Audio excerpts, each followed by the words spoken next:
in the heart of Mesopotamia, where men called themselves gods, and the air trembled with the names of idols, a single voice rose against the tyranny of illusion. It was the voice of Ibrāhīm, عليه السلام, the friend of the Most High, Nimrūd, son of kings, lord of Babylon, a man drunk with power, crowned by conquest and deception.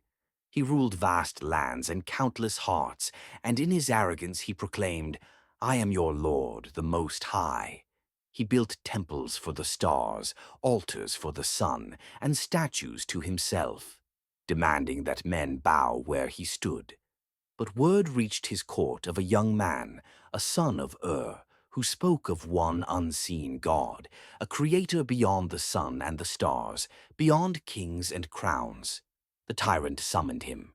Before the throne of gold, surrounded by priests and soldiers, Ibrāhīm stood alone, calm as dawn.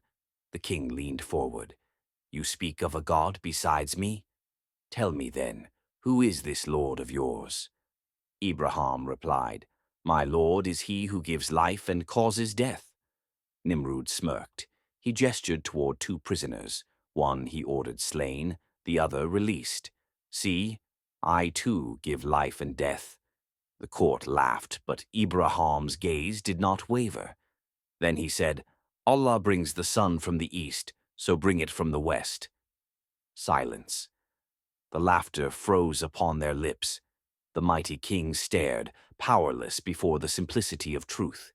Humiliated, Nimrūd's pride turned to fury. He roared, "Burn him! Let your God save him if he can." And so they built a fire like the world had never seen, a mountain of flame so vast that even birds could not cross above it. They cast Ibrāhīm into its heart.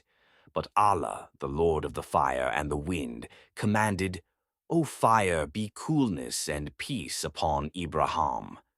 The flames that devoured the wicked turned to blossoms of safety. When the smoke cleared, the young prophet stood, untouched, serene, and the idols of Nimrūd trembled in the hearts of men. Years passed, and the tyrant's empire began to crumble. He who once claimed divinity was struck by a torment unseen. A tiny gnat sent by Allah entered his nostril. Day and night it gnawed within his skull, until the king who shook nations was brought low by the hum of a single insect.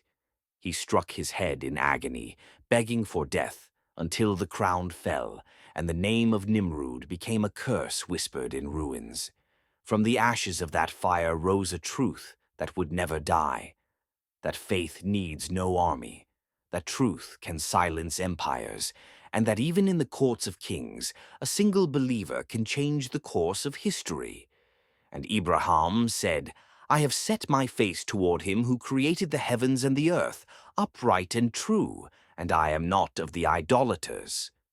Thus ended the reign of Nimrūd, and thus began the eternal echo of Ibrāhīm, the man who stood before a king and proved that only Allah reigns supreme.